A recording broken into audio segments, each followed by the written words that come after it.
Parliament budget సమావేశాలలో Swathi Maliwal Aam Aadmi party parliamentarian ఒక beautiful topic తీసుకొని వచ్చారు. వైద్యం అనేది ఆరోగ్యం అనేది ఒక మల్టీ క్రోర్ బిజినెస్ అయిపోయింది. హాస్పిటల్ రూమ్లు ఇవ్వాలి రేపు 5 స్టార్ హోటళ్ళ కంటే పెద్దగా కాస్ట్లీ అయిపోయినారు అయ్యా. 5 స్టార్ రూమ్లు కూడా మీకు దొరికిపోతాయేమో చీప్ రేట్లలో, కానీ హాస్పిటళ్ళ రూమ్లు మాత్రం దొరుకుతలేదు. పేషెంట్లను రోగుల లెక్క చూడురా నాయన, అలా రోగం ఖతం చేసి వాళ్ళని మంచిగా చేయర్రా నాయన అని అంటే వాళ్ళు ఒక రెవెన్యూ సోర్స్ లెక్క కనిపిస్తున్నారు, మనుషుల లెక్క కనిపిస్తలేరు ఇలా హాస్పిటళ్ళల్లో. స్వాతి మలివాల్ గారు మాట్లాడిన ఈ మాటలు వైరల్ స్పీచ్ అయిపోయింది. నిజంగా చెప్పాలనంటే కొన్ని కోట్ల మంది భారతీయులకు ఇదే కదా నన్ను అప్పుల పాలు చేసిన సబ్జెక్టు అని చెప్పి కనెక్ట్ అయ్యిండ్రు. ఆ దరిద్రం చూడు, హాస్పిటల్కి పోతే రోగం కరెక్ట్ చేసుకోనికే పోతున్నామా, లేకపోతే నువ్వు డీలక్స్ రూమ్లు ఉంటావా, నువ్వు ప్రీమియంలు ఉంటావా, మళ్ళీ అందులో సూటులు, అంటే మనిషి సావు కంటే వీళ్లకు అడ్మిషను ఇన్ఫ్యాక్ట్ చెప్పాలనంటే అడ్వాన్స్ ఇంపార్టెంట్ అయిపోయింది. రెండు నీకు డిపార్ట్మెంట్లు కనిపిస్తాయి, ఇన్సూరెన్స్ డిపార్ట్మెంట్ అని కనిపిస్తుంది, ఇక్కడ క్యాష్ డిపార్ట్మెంట్ అని కనిపిస్తుంది. నువ్వు ఇన్సూరెన్స్ అని ఉన్నావనుకో, అది 2 లక్షలు, అది 4 లక్షలు అవుతుంది. అట్లెట్లా అవుతుందో నాకు ఇంతవరకు అర్థం కాలేదు. క్యాష్ కడతానంటే తక్కువ అవుతుంది అనంట. ఎందుకు? ఇంటింట్లా డయాబెటిక్ రాఖీలు కట్టుకునేటట్టు నీకు కూడా వచ్చిందా, నాకు కూడా వచ్చింది. నువ్వేం చేస్తున్నావు, నేను ఇది చేస్తున్నా, నువ్వు గది చేయి, నువ్వు గిది చేయి. ఇంట్లో డైటీషియన్లు, న్యూట్రిషన్లు, డాక్టర్లు. తగ్గించుకోవాలని పేషెంట్కి ఉండదు, తగ్గించే ప్రక్రియ ఉన్నదని చెప్పే ఓపిక డాక్టర్కి ఉండదు. Gautam Model School, Sun City branch, admissions are open for 2026. No admission fee, free school uniform and also bus transportation available. School fee offer valid till February 10 for nursery to 10th class. Hurry up. Address: Sun City branch opposite Kasturba Trust. Limited seats. Contact us now 8121573123 and 8977113123. పనికిరాని చెత్త మొత్తము పేపర్లలో నిండిపోతుంది friends. ఈ topic ఎందుకు రాలేదో నాకు అర్థమైతలేదు. నేను కూడా ఎన్ని రోజుల తర్వాత ఎందుకు తీసుకున్నానో ఫస్ట్ నేను క్షమాపణ చెప్తున్నా. పార్లమెంట్ బడ్జెట్ సమావేశాలలో స్వాతి మలివాల్ ఆమ్ ఆద్మీ పార్టీ పార్లమెంటేరియన్ ఒక బ్యూటిఫుల్ టాపిక్ తీసుకొని వచ్చారు. ఏందనంటే ప్రైవేట్ హాస్పిటళ్ళల్లో ఖర్చు మామూలుగా పెరుగుతున్నదా? వైద్యం అనేది ఆరోగ్యం అనేది ఒక మల్టీ క్రోర్ బిజినెస్ అయిపోయింది. ప్రాణాలు కాపాడాల్సిన నోబుల్ ప్రొఫెషనల్ డాక్టర్స్ ఇవాళ ఒక కమర్షియల్ ఏజెంట్లు ఎందుకు అయిపోతున్నారు అని అనేది ఒక పెద్ద క్వశ్చన్ అయిపోయింది. హెల్త్ కేర్ ఏదైతే ఉంటుంది కదా, డిపార్ట్మెంట్ ఆఫ్ హెల్త్ కేర్ అనేది అయితే ఉంటుంది కదా, అది మన ఆరోగ్యాన్ని నిజంగా చెప్పాలనంటే మంచిగా చేయాలా, లేకపోతే భారతీయులను ఏదైనా ఆరోగ్య సమస్య వచ్చిందనంటే వాళ్ళను బ్యాంక్రప్ట్ చేయాలా అనే ప్రశ్న స్వాతి మలివాల్ గారు మాట్లాడినారు. నేను ఇవాళ అదే చిట్టా తీసుకొని మాట్లాడుతున్నా ఫ్రెండ్స్. ఆమె ఏమన్నారంటే, మనీ కంట్రోల్ వచ్చిన కథనం కూడా మీకు పైన పెట్టిన, ఆమె ఏమన్నారంటే హాస్పిటల్ రూమ్లు ఇవ్వాలి రేపు 5 స్టార్ హోటళ్ళ కంటే పెద్దగా కాస్ట్లీ అయిపోయినారు అయ్యా. 5 స్టార్ రూమ్లు కూడా మీకు దొరికిపోతాయేమో చీప్ రేట్లలో, కానీ హాస్పిటళ్ళ రూమ్లు మాత్రం దొరుకుతలేదు. అందులో ప్రివిలేజ్డ్ క్లాస్ అని కూడా ఉన్నాయి కొన్ని హాస్పిటళ్ళల్లో. ఈ దరిద్రం ఏందో నాకు అర్థమైతలేదు. పేషెంట్లను రోగుల లెక్క చూడురా నాయన, అలా రోగం ఖతం చేసి వాళ్ళని మంచిగా చేయర్రా నాయన అని అంటే వాళ్ళు ఒక రెవెన్యూ సోర్స్ లెక్క కనిపిస్తున్నారు, మనుషుల లెక్క కనిపిస్తలేరు ఇలా హాస్పిటళ్ళల్లో. ఇది వాస్తవమా కాదా? ఇట్లాంటి చిట్టాలు రావాలి కదా బయటికి. ఎంతసేపు ఇక పొగుడతలు, మన కమెంట్లు, డనర డింకా. స్వాతి మలివాల్ గారు మాట్లాడిన ఈ మాటలు వైరల్ స్పీచ్ అయిపోయింది. నిజంగా చెప్పాలనంటే కొన్ని కోట్ల మంది భారతీయులకు ఇదే కదా నన్ను అప్పుల పాలు చేసిన సబ్జెక్టు అని చెప్పి కనెక్ట్ అయ్యిండ్రు. ఇలా కోర్ ప్రాబ్లం తీసుకొని చూస్తే ప్రైవేట్ హాస్పిటల్ ఏదైతే కాస్ట్లు ఉన్నాయో, అక్కడ పెట్టే రేట్లు ఏవైతే ఉన్నాయో అవి రోజు రోజుకి పెరుగుతూనే ఉన్నాయి. ఆ దరిద్రం చూడు, హాస్పిటల్కి పోతే రోగం కరెక్ట్ చేసుకోనికే పోతున్నామా, లేకపోతే నువ్వు డీలక్స్ రూమ్లు ఉంటావా, నువ్వు ప్రీమియంలు ఉంటావా, మళ్ళీ అందులో సూటులు. హోటల్ టారిఫ్లలో కూడా ఇంత పెద్ద కనబడదురా అయ్యా ఇయ్యాలి రేపు. హోటల్ టారిఫ్లలో కూడా ఇట్లాంటిది కనబడదు. కాకపోతే నీకు డీలక్స్ ప్రీమియము సూట్లు అయిపోయినాయి. మళ్ళీ దరిద్రం ఏంది తెలుసా? నువ్వు ఏదైనా అనారోగ్యంతో ఏదైనా హాస్పిటల్కి పోతే ఫస్ట్ అడ్వాన్స్ కట్టాలి. అడ్వాన్స్ కట్టకపోతే, డిపాజిట్ కట్టకపోతే నీకు అడ్మిషన్ ఇయ్యరు. అంటే మనిషి సావు కంటే వీళ్లకు అడ్మిషను ఇన్ఫ్యాక్ట్ చెప్పాలనంటే అడ్వాన్స్ ఇంపార్టెంట్ అయిపోయింది. రెండు నీకు డిపార్ట్మెంట్లు కనిపిస్తాయి, ఇన్సూరెన్స్ డిపార్ట్మెంట్ అని కనిపిస్తుంది, ఇక్కడ క్యాష్ డిపార్ట్మెంట్ అని కనిపిస్తుంది. నువ్వు ఇన్సూరెన్స్ అని ఉన్నావనుకో, అది 2 లక్షలు, అది 4 లక్షలు అవుతుంది. అట్లెట్లా అవుతుందో నాకు ఇంతవరకు అర్థం కాలేదు. మళ్ళీ ఇది ఇన్సూరెన్స్ ఓన్ తప్ప, హాస్పిటల్ ఓన్ తప్ప. క్యాష్ కడతానంటే తక్కువ అవుతుంది అనంట. ఎందుకు? క్యాష్ అని అంటే నువ్వు ఆన్లైన్ పేమెంట్ చేసినా, నువ్వు సెల్ఫ్ పేమెంట్ చేస్తున్నావు తక్కువ అవుతుంది అంట రోగానికి. ఇన్సూరెన్స్లో ఎక్కువ అవుతుంది అనట. దానివల్ల నీ ఇన్సూరెన్స్ ప్రీమియంలు పెరుగుతున్నాయి. అందులో ఈ డయాబెటిక్, ఈ బీపీ అయితే ఎపిడమిక్ అయిపోయినాయి. ఇంటింట్లా డయాబెటిక్ రాఖీలు కట్టుకునేటట్టు నీకు కూడా వచ్చిందా, నాకు కూడా వచ్చింది. నువ్వేం చేస్తున్నావు, నేను ఇది చేస్తున్నా. నువ్వు గది చేయి, నువ్వు ఇది చేయి. వీళ్ళు ఎవడు డైటీషియన్లు, న్యూట్రిషన్లు, డాక్టర్లు. నువ్వు ఎప్పుడో వచ్చే కోవిడ్ పాండమిక్ గురించి భయపడుతున్నావు బ్రదర్, బట్ వచ్చే ఇప్పుడు నడుస్తున్న ఎపిడమిక్ డయాబెటీస్ షుగర్ గురించి నువ్వు ఏమన్నా మాట్లాడినావా? ఇది ఒక పెద్ద మాఫియా అయిపోయింది. ఆ డయాబెటీస్ ఫస్ట్ ఆఫ్ ఆల్ రాదు అని అదృష్టం అనుకోవాలా రానోడికి. అగర్ అది ఇంకొస్తే అది తగ్గే ప్రసక్తి లేదుగా, అది పెరుగుతూనే ఉంటుంది. పోలవరం ప్రాజెక్ట్ లెక్క నడుస్తూనే ఉంటుంది. తగ్గించుకోవాలని పేషెంట్కి ఉండదు, తగ్గించే ప్రక్రియ ఉన్నదని చెప్పే ఓపిక డాక్టర్కి ఉండదు. ఇది నడుస్తూనే ఉండాలా, ఇది అంతా నడుస్తూనే ఉండాలా. పేషెంట్ల దగ్గర పెద్ద కలెక్షన్లు చేయాలి. నీకు డయాబెటీస్ షుగర్ ఉన్నది కదా, సో నీకు రోగం కామనే. ఫస్ట్ డయాబెటిక్ గోళీతో మొదలవుతుంది, దాని తర్వాత డయాబెటిక్ ఇంకా బీపీ పెళ్ళాం మొగుడు లాంటివి, ఇది జంట అని చెప్తారు. మళ్ళీ ఒక బీపీ గోల్ యాడ్ అవుతుంది దాని తర్వాత కొన్ని రోజులకు. నీకు డయాబెటీస్ బీపీ ఉందనుకో బ్రదర్, ప్రాబ్లం ఏంటంటే నీకు కొలెస్ట్రాల్ రిస్కులలో ఉంటుంది. సో నువ్వు కొలెస్ట్రాల్ అంటే క్రమక్రమంలో 10 సంవత్సరాలలో 3 గోళీలకు వచ్చేస్తాడు నీకు తెలియకుండా. వీడు డోస్ పెంచుతా ఉంటాడు. ఈ డోస్ పెంచినాక సరే నీ షుగర్ లెవెల్ తక్కువ అవుతుందనంటే అట్లా కూడా లేదు. నువ్వు నీ నాలుకని కంట్రోల్ చేసుకుంటున్నావు, నీ నడవడిని కంట్రోల్ చేసుకుంటున్నావు, జిమ్లలో పోతావు, చెమటేల దాకా పోతున్నావు, వెయిట్ మేనేజ్మెంట్లు చేస్తున్నావు, అది చేస్తున్నావు, ఇది చేస్తున్నావు, నడిచి ఎక్సర్సైజులు చేసి కీళ్ళ నొప్పులు వస్తున్నాయి, మళ్ళా చిప్పలు పెడతారు. ఇవే జరుగుతున్నాయి ఇంటింటి రామాయణం. షుగర్ కంట్రోల్ లేకనే బ్రెయిన్ స్ట్రోక్ వచ్చింది. మళ్ళీ ఇదొక కథ.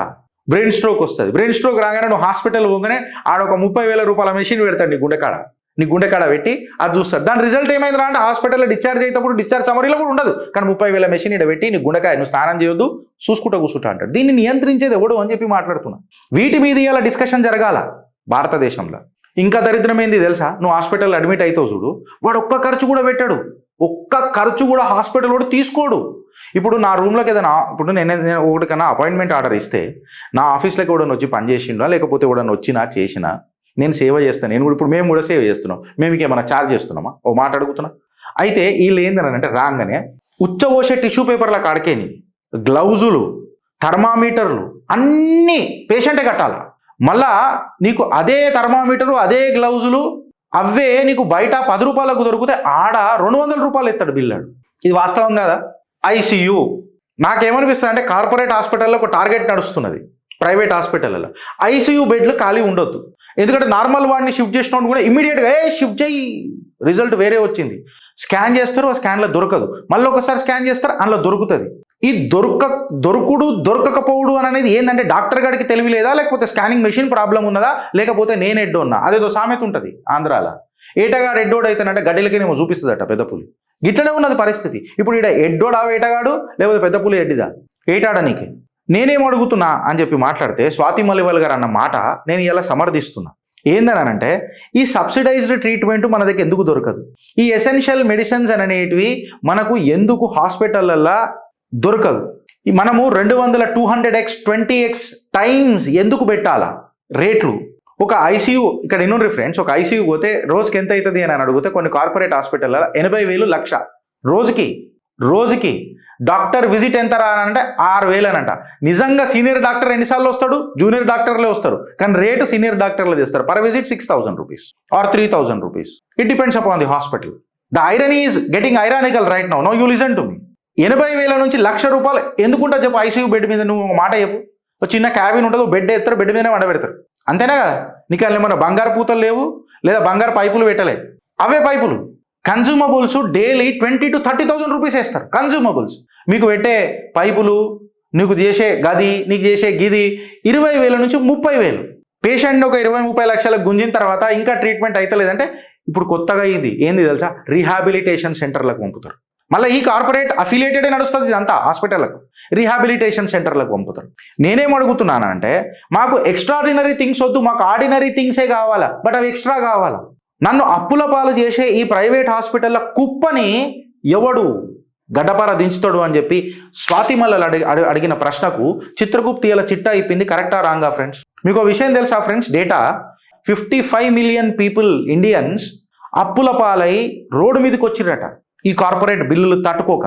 మళ్ళా దీని మీద మనం చర్చించాలన్నా వద్దా? ఈడ ఫ్యామిలీలు షాటర్ అయిపోతున్నాయి. నువ్వు గట్టు అమ్మకు పైసలు, నువ్వు గట్టు అని అన్నదమ్ములు కొట్టుకొని చేస్తున్నారు. నీ దగ్గరనే ఉండే కదా, నువ్వు పెన్షన్ తింటున్నావు కదా, నువ్వే గట్టు. ట్రీట్మెంట్ దొరుకుతుందా అని కూడా చూస్తలేరు. లేదా ఇదే హాస్పిటల్ తీసుకుపోతే ట్రీట్మెంట్ దొరుకుతుంది. ఎందుకంటే అట్లా మంచి డాక్టర్లు అందరూ ఆడే కొనుక్కొని పెట్టేసుకుంటాడు కదా. సో ఇప్పుడు డాక్టర్లకు ఒక టార్గెట్ ఇచ్చుడు మొదలెట్టిండ్రు. అంటే నీ బాడీ అనేది ఒక టార్గెట్ అయిపోయింది. It is a essential treatment of essential business అన్నమాట. ఇక కార్పొరేట్ హాస్పిటల్లో దరిద్రం ఏంటంటే ఆడ ప్రాణాపాయ స్థితిలో ఉన్నా కానీ అడ్వాన్స్ కడితేనే అడ్మిషన్. నేనేమంటున్నా, మోదీజీ అసలు రూల్ ఎందుకు రాదు దేశంలో? ఫస్ట్ ట్రీట్మెంట్, దాని తర్వాత పైసలు. ఫస్ట్ మనిషి బతకాల, దాని తర్వాతనే ట్రీట్మెంట్. ఇది బయట ఉన్నది. ట్రీట్మెంట్ ఫస్ట్, బిల్ లేటర్ అనే ఒక లీగల్ ప్రిన్సిపల్ ఎందుకు రాదు? ప్రతి కార్పొరేట్ హాస్పిటల్లో ఈ స్కానింగ్కి ఇంతే బిల్లు అని ఎందుకు ఉండదు? ఈ ట్రాన్స్పరెంట్ ఫేర్ బిల్లింగ్ ఎందుకు రాదు? హెల్త్ ఇన్సూరెన్సులు కూడా అడ్డగోలుగా ఒక్కొక్క ప్రీమియం పెడుతున్నప్పుడు, నిన్నగాక మొన్న మాకు తెలిసినో లేదో ఒకటి చిన్న సబ్జెక్ట్ చెప్తున్నా, కార్పొరేట్ హాస్పిటల్కి పోయినాం. కార్పొరేట్ హాస్పిటల్కి పోతే, సార్ ఈ ఇన్సూరెన్స్ అప్పుడప్పుడు మాకు ఇస్తలేదు అంటే నేను అప్పుడు పాలసీ ఎప్పుడైతే దాన్ని తీసుకుంటున్నప్పుడు నాకు తెలుసా అప్పుడప్పుడు అనేది ఎప్పుడు వస్తుందనని పేషెంట్ ఇబ్బంది పడతాడు. ఆ రోగం తక్కువ చేసుకోవాలా, లేకపోతే ఈ బిల్లు క్లారీ అవుతుందా కాదా అన్నది పోతాడా? టైంకి పైసలు ఉంటాయి బ్రదర్. ఆడ ఇప్పుడు మేముండే కాబట్టి జర పంచాయతీ పెద్దగా అయింది. ఏమో మాట్లాడుతున్నావు అని చెప్పి ఆ ఇన్సూరెన్స్ ఓన్ని ఈ కార్పొరేట్ హాస్పిటల్ని జర గుసబెట్టి లైన్లో పెడితే ఇద్దరు స్పందించిండ్రు, మంచిగా అయింది. I appreciate that. అట్లీస్ట్ వాళ్ళు చేసిండ్రు. బట్ తెలియనోడు ఎట్లా అవుతాడు? ఇప్పుడు ఆ చుక్క ఇన్సూరెన్స్ పాలసీ నిన్న మాట్లాడింది కదే, వాడేమంటాడు, ఈ డాక్టర్ చెప్పింది తప్పు, ఇది ఈ ప్రకంగా కూడా చెయ్యొచ్చు. నేనేమంటున్నా అంటే, ఒక టాబ్లెట్ రాస్తే అది 10 రూపాయలకు దొరుకుతుంది, 1000 రూపాయలకు దొరుకుతుంది. 10 రూపాయలు ఇచ్చే టాబ్లెట్ని ఎందుకు medical council of India mandate చేయదు దేశంలో? ఒక బిల్ ఎందుకు పాస్ చేయదు? పార్లమెంట్లో బిల్లు లేకని కాదు, సిఈఏ అని అంటారు, క్లినికల్ ఎస్టాబ్లిష్మెంట్ యాక్ట్ 2010లో వచ్చింది. ఇది ఎప్పుడు వచ్చింది? క్లినికల్ ఎస్టాబ్లిష్మెంట్ యాక్ట్ 2010లో వచ్చింది. దీన్ని నేషన్ వైడ్ మొత్తము భారతదేశంలో మొత్తం మ్యాండేటరీ ఎందుకు చేయరు రాబాయ్? దీన్ని ఎందుకు చేయరు? రాష్ట్రాలకు వదిలిపెడతారు. మళ్ళీ ఎందుకు తీసుకొచ్చినావు? కట్టలుగట్టనిక తీసుకొచ్చినావా? ప్రభుత్వం ఏదైనా ఉండని రాబాయ్, నా ఆర్థిక స్తోమతను బట్టి నేను కట్టుకుంటా కదా, అంటే ప్రాణాలు పోగొట్టుకోవాలా ఇలా బిల్లు కట్టకపోతే? దిస్ సిఏ పాలసీ ఏదైతే ప్రభుత్వం తీసుకొచ్చిందో మొత్తం నేషన్ వైడ్ ఇది ఇంప్లిమెంట్ చెయ్యాలా అని ఎందుకు చెప్పారు? ఎస్ఐఆర్ మీద ఉన్న దృష్టి దీని మీద ఎందుకు ఉండదు? ఇప్పటికీ కేవలం 12 రాష్ట్రాలే ఈ క్లినికల్ ఎస్టాబ్లిష్మెంట్ యాక్ట్ని అడాప్ట్ చేసుకున్నాయి. దరిద్రమైంది తెలుసా, ఢిల్లీలో కూడా బీజేపీ గవర్నమెంట్ ఉంది. ఢిల్లీ యాక్సెప్ట్ చేయలేదు. ఇది నేనలే, స్వాతి మలివాల్ గారు చెప్పారు. ఇక్కడ నేను ఎవరిని విమర్శిస్తలే, నా ఆవేదన వ్యక్తం చేస్తున్నా. మళ్ళీ 2010లో వచ్చింది. ఇప్పటిదాకా స్టాండర్డ్ ట్రీట్మెంట్ గైడ్ లైన్స్ అన్ని తయారు చేసిన తర్వాత రాష్ట్రాలకు ఇది ఖచ్చితంగా ఇంప్లిమెంట్ చెయ్యాలా అని ఎందుకు మాట్లాడతలేరు అనేది ఫస్ట్ ప్రశ్న. నువ్వు లా తీసుకొని వచ్చి దాన్ని ఎన్ఫోర్స్మెంట్ చేయకపోతే ఈ అన్చెకింగ్ బిల్లింగ్ అనేది కంటిన్యూ అయితేనే ఉన్నది కదా. ఎంతోమంది రోడ్డు మీదకి వస్తారు కదా, ఆడ ఇంజెక్షన్ ఛార్జ్ చేస్తాడు. ఇక టెస్ట్లు మెడిసిన్లు అయితే ఇక ఆడ పెట్టుకునే మాస్క్, డాక్టర్ పెట్టుకునే మాస్క్, వాడు కాపాడుకొని రోగి వస్తే మాస్క్ పెట్టుకోవాలి కదా. ఇంకా నాయన నేను పొద్దున వేసుకుని వచ్చినప్పుడు చెడ్డి పని నేను వేసుకుని వచ్చిన దాన్ని కూడా మీరే కట్టాలా అని చెప్పలేదు కార్పొరేట్ హాస్పిటల్. అంటే మలివాల్ స్పీచ్ని మనం డీకోడ్ చేసి చూస్తే ఇలా పబ్లిక్ ఫ్రస్ట్రేషన్ అనేది కనబడుతున్నది. ప్రభుత్వం ఎప్పుడైనా ఆడిట్లు చేసిందా ఈ ప్రైవేట్ హాస్పిటల్ మీద? అసలు డయాగ్నోస్టిక్ సెంటర్లు అడ్డగోలుగా ఎందుకు తీసుకుంటున్నారు కంప్లీట్గా అని చెప్పినరా? లేటెస్ట్ టెక్నాలజీ మంచిదే కాదని అని అంటలేను, but many times it is been misused. ECG తీస్తే తెలిసిపోయే సబ్జెక్ట్కి కూడా నువ్వు 2D ఈకో చేయించుకో అని అంటాడు. భయానికి గుండెపోటు వస్తుందేమో నువ్వు చేయించుకుంటావు. అక్కడ గుండె పోటు ఉండదు, కంకిల పొట్టు ఉండదు. ఇంకొకటి సెంట్రల్ గవర్నమెంట్ హెల్త్ స్కీమ్ అని ఉంటుంది. సెంట్రల్ గవర్నమెంట్ హెల్త్ స్కీమ్ అని అంటే ఇప్పుడు ఎట్లుంటుంది అంటే కార్పొరేట్ హాస్పిటల్లో ఇక ఫ్రెండ్స్ నేను చెప్తున్నా కదా, ఇక డైరెక్ట్గా ఇంకా డీటెయిల్గా పోయినాం అనుకో. ఫర్ ఎగ్జాంపుల్ నువ్వు 70,000 రూపాయలు, ₹1,00,000 బిల్ అయింది. సెంట్రల్ గవర్నమెంట్ హెల్త్ స్కీమ్ గురించి మాట్లాడుతున్నాడు. ఆడు 70,000 ఇస్తాడు, 30,000 ఇయ్యాడు. ఎందుకు అని అంటే ఆడ ఎక్కువ ఛార్జ్ చేసి ఇయ్యాడు అంటాడు. మళ్ళీ ఇది లాస్ట్ కావాల్సింది నేను కదా, లాస్ అవుతుంది నేను కదా. మళ్ళీ దీని మీద ఎవడు మాట్లాడతాడండి? మేమేం అడుగుతున్నాం అంటే ఈ క్లినికల్ ఎస్టాబ్లిష్మెంట్ యాక్ట్ ఏదైతే ఉంటుందో మొత్తం నేషన్ వైడ్ తేవాలనే ఒత్తిడి తీసుకురావాలన్నా వద్దా? ఎమర్జెన్సీ కేర్లల్లో ఏదన్నా రోగి వచ్చినప్పుడు లేకపోతే ఏదైనా ప్రాణం వచ్చినప్పుడు ట్రీట్మెంట్ ఫస్ట్ బిల్ లేటర్ అని ఉండాలన్నా వద్దా? మీ కమెంట్ రూపంలో చెప్పు ఫ్రెండ్స్. ప్రతి హాస్పిటల్లో రోగం కామన్ అయినప్పుడు, చికిత్స కామన్ అయినప్పుడు ప్రైస్ అని అనేది నియంత్రణల ఆడిట్ జరగాలన్నా వద్దా? బెంచ్ మార్కింగ్ చేయాలన్నా వద్దా? ఈ టెస్ట్కి ఇంత, ఈ రోగానికి ఇంత అని అనేది ఒక బెంచ్ మార్కింగ్ అనేది రావాలన్నా వద్దా? లైఫ్ స్టైల్ డిజీజెస్ లైఫ్ స్టైల్తో ఎట్లా కొట్టాలా అని చెప్పి ఆలోచిద్దామా? లేకపోతే కేవలం మందుగోళీలు వేసుకుందాం? పేషెంట్ వినకపోతే ఆడసావాడు చేస్తాడు. బట్ మనం ఆల్టర్నేటివ్ కూడా ప్రొవైడ్ చేయం కదా. ఈ బిల్డింగ్ ట్రాన్స్పరెన్సీస్ ఇంకా ఆడిట్స్ మనం చేద్దామా వద్దా, పెడదామా వద్దా? పబ్లిక్ హాస్పిటల్ ఫస్ట్ కడదాం. పబ్లిక్ హాస్పిటల్ పెద్ద మనం ఏమంటారు బిల్డింగ్లు కడుతున్నాం, ఇన్ఫ్రాస్ట్రక్చర్లు కడుతున్నాం. కాదు విగ్రహాల కంటే ఎక్కువ ఇలా మనకు హాస్పిటల్ కావాలి. ఈ అవుట్ పాకెట్ ఎక్స్పెండిచర్ అని మాట్లాడతారు అనమాట, OOPE అని అంటారు. అవుట్ పాకెట్ ఎక్స్పెండిచర్ అని అనేది తగ్గిద్దామా వద్దా, ఇది మన ప్రస్తావనలో పెట్టుకొద్దామా వద్దా, దీన్ని సిస్టమ్ తయారు చేద్దామా అని వద్దా? కంప్లీట్గా ఇవన్నీ ప్రధానమంత్రి జన్ ఔషధి యోజన అనేది అయితే ఉంటుంది కదా, ఇళ్ళల్లా ఇవి రావాలన్నా వద్దా? ఈ ఆయుష్మాన్ ఫ్రేమ్ల వరకు ఈ ఆడిట్లు గీడిట్లు కాస్ట్ డేటా రిపోర్టింగ్లు ఇవన్నీ రావాలన్నా వద్దా? కాస్ట్ ఏమన్నా తేడా అయ్యి ఎవడన్నా లూటీ చేస్తున్నాడు అని అంటే ఆ హాస్పిటల్కి సుక్కలు చూపించే నిర్ణయాలు ఉండాలన్నా వద్దా ఫ్రెండ్స్? నేను ఇవాళ మిమ్మల్ని అడుగుతున్నాను. మళ్ళీ ఈ అవుట్ పాకెట్ ఎక్స్పెండిచర్ నేను ఇప్పటిదాకా చెప్పింది అదే. లక్ష రూపాయలు అయిందనుకో 70,000 రూపాయలు ఇస్తాడు, 30,000 రూపాయలు కోస్తాడు. మళ్ళీ ఈ అవుట్ ఆఫ్ పాకెట్ ఎక్స్పెండిచర్ దీనివల్ల మళ్ళీ నాకు ఫైనాన్షియల్ స్ట్రెస్ అవుతుంది. మళ్ళీ నా ఫైనాన్షియల్ స్ట్రెస్ అవుతున్నప్పుడు నువ్వు ఏం పీక్ కడుతున్నావు? గవర్నమెంట్ ఎఫెక్టివ్ హెల్త్ స్కీమ్స్ ఎప్పుడు తీసుకొస్తుంది? హెల్త్ కేర్ అనేది మన రోగాన్ని నయం చేయాలి కానీ వెల్త్ని అట్రాక్ట్ చేస్తుందా, ఎక్స్ట్రాక్ట్ చేస్తుందా? పబ్లిక్ సపోర్ట్ దీని మీద ఏముంటుంది ఫ్రెండ్స్? మేము ఇలా మీ కమెంట్ రూపంలో అడుగుతున్నా. దయచేసి చేతులు జోడించి ఇది జనహితంలో మాట్లాడుతున్నా. నేను చిట్టా మంచిగా మసాలాలు కొట్టుకోవాలంటే మస్తు కొడతా. నేను ఇలా అకౌంటబిలిటీ అడుగుతున్నా. హెల్త్ సెక్టార్లలో నాకు బడ్జెట్లలో ఇవి ఫిక్స్ కావాలా, క్లినికల్ ఎస్టాబ్లిష్మెంట్ యాక్ట్ అనేది ఫిక్స్ కావాలా, రాష్ట్రాలకు అది మీరు చేస్తే చేసుకోరు లేకపోతే లేదు అననే సవరణ ఇవ్వద్దు, మ్యాండేట్గా చెయ్యాలా అని చెప్పాలా. మీ కమెంట్ రూపంలో చెప్పుర్రి ఫ్రెండ్స్. భారత్ మాతాకి జై.